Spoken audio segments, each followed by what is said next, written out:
Yeah. Are we ready? We're ready now? Yeah, we're ready. Okay. So we're expanding this got me.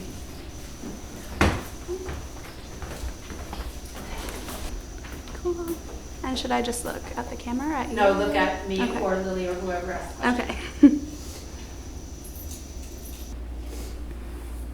Pom-pom hat. So can you talk a little bit about what your style says about you? For a long time, my style was just about kind of concealing my body, and for maybe until my early 20s, it was just about hiding any kind of excess fat.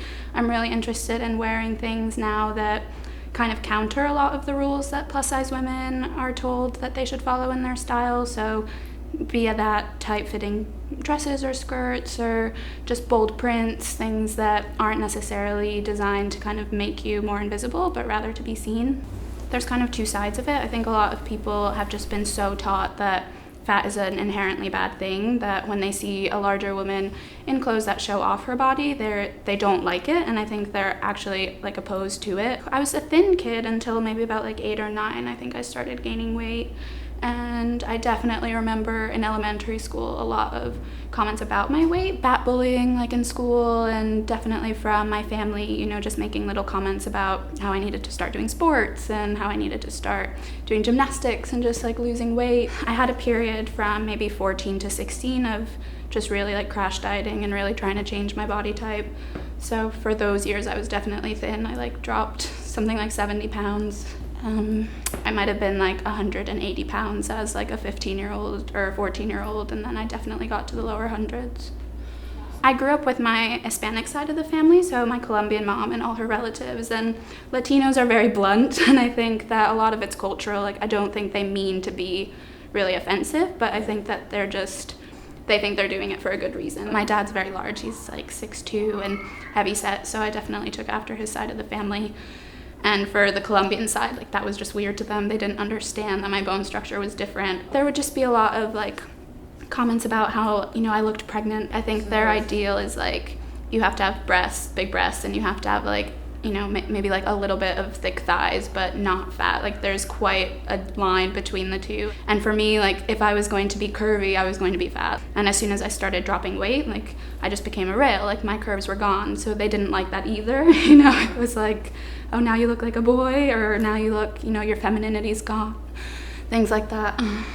I just believed it all and was like, you know, I need to change my body and I need to do whatever it takes. I did try to exercise and just change my eating habits, but it just wasn't fast enough. Like I just felt like there wasn't any kind of immediate reward or gratification. My mind just sort of told me, well, yeah, you know, food is the problem, so just eradicate it from your life. People didn't realize initially that I was doing it in a way that was actually detrimental to my body in the long run. There was a lot of comments about how now my body finally matched the prettiness of my face, and I think that's the cycle with eating disorders in general. I think you start to get used to the praise, and so you just want to do it more and more. You want to lose more weight. You want to hear that, you know, you're doing something good. I was always very scared of dating, and I was very scared of intimacy and of letting anyone see my body. Even when I was thin, I still wasn't happy with myself. So I was just scared of the notion of like a guy or, you know, a partner just like seeing me in any way that wasn't my baggy jeans and baggy t-shirt. So I definitely just pushed away. When I was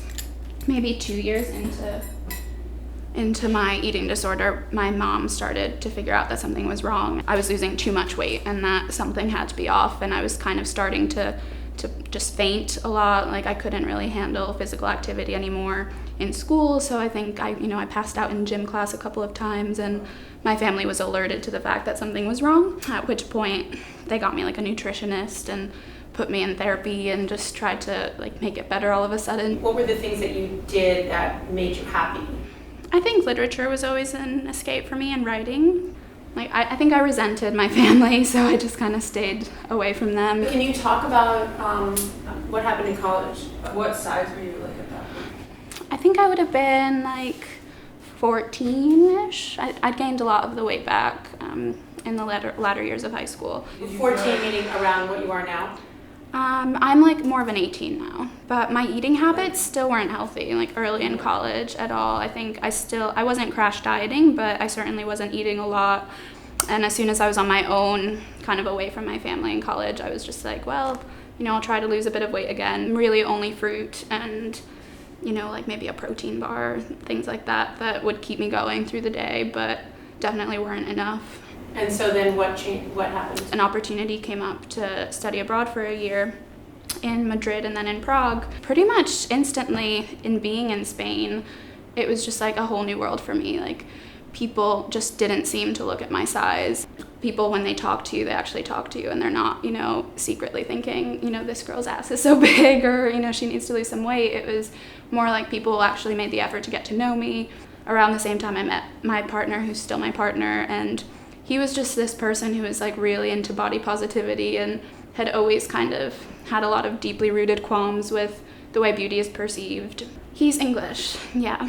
And he's like a thin, pretty guy. Like, it's not that he's ever been directly attacked for his body, but he just has a lot of problems with the way that beauty's perceived. And obviously, you hear people who kind of get that, but they don't proactively discuss it, and they don't proactively make any kind of effort at changing it. Plus size women in Spain and even in like other parts of Europe that I've been in just don't have that thing that says, hide your body. They just wear what they want. You don't see little children who are 2 or 3 like poking at their fat and, criticizing themselves. It's something we're taught to do. Even young women who aren't plus size, like, everybody has body qualms, and it's just so sad that you see these incredible people who are just riddled by it and just plagued by it every day. There's so many more important things to think about.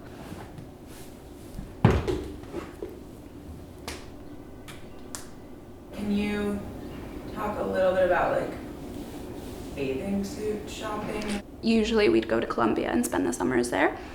And of course it was just a nightmare for me, like, to even think about it. And I think in the weeks leading up to summer break, I'd always have a lot of anxiety about it. My mom was very into the whole flattering thing and into kind of minimizing the size of my body. So like tankinis or, just one pieces with like the full little skirts that kind of cover your thighs a bit.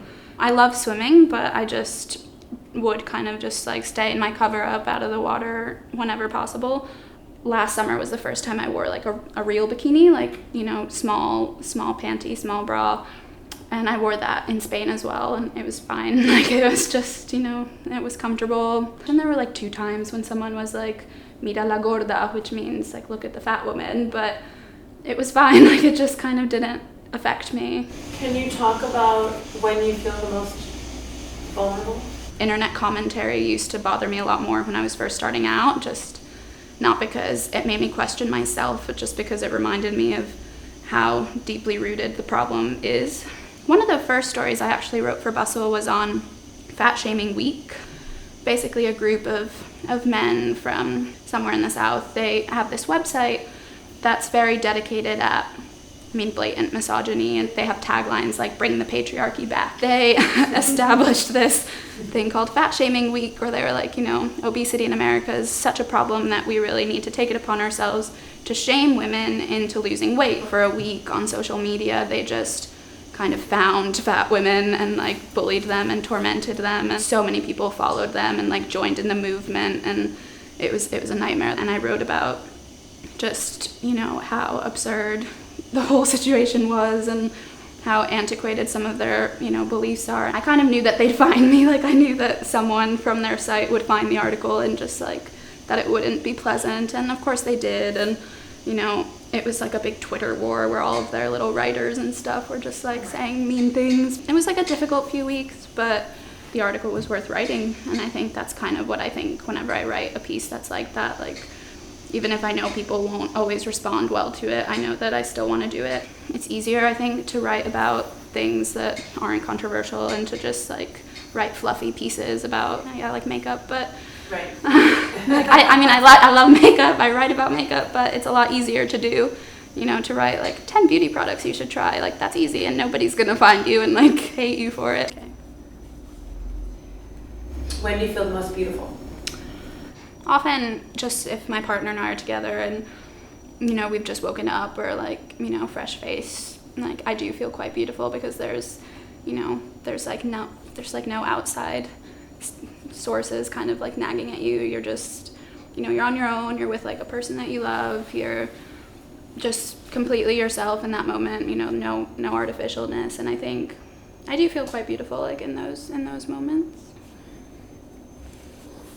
I try to use, like, the word fat a lot, like, in my writing, and, I use it to describe myself quite a lot, and I think people's initial reaction is, you're not fat, you're beautiful, and that in and of itself is problematic, I think, because it just implies that you can't be fat and beautiful, and, I just think I need to, like, keep using it and keep trying to explain to people that it's a characteristic, it's not, this horrendous thing. I'm not saying, like, everyone should strive to be fat, and that's never what, like, size acceptance has been about. It's just about saying that beauty literally comes in every shape and size, and we should be able to use the words without them being tied to these treacherous connotations.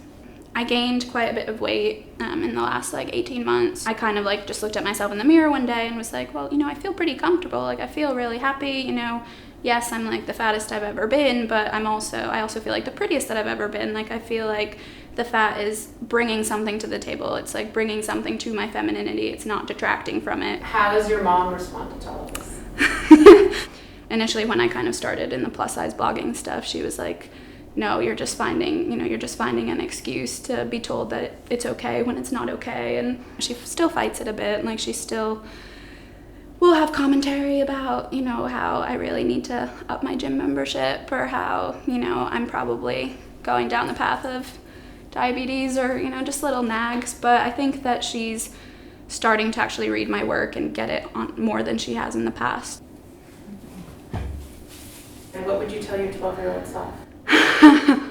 She doesn't have to change to achieve all the things that she wants to achieve. She doesn't have to condense herself physically or emotionally in order to be a writer, or, walk at Fashion Week, or do whatever she wants to do. Like, it doesn't require an 80-pound weight loss. It doesn't require a total metamorphosis. It's just about the confidence to do it. And I think I'd tell my 12-year-old self to just do the things that make her happy and try to push all those numbers aside, try to push the scale number aside and the gene number aside, and just live.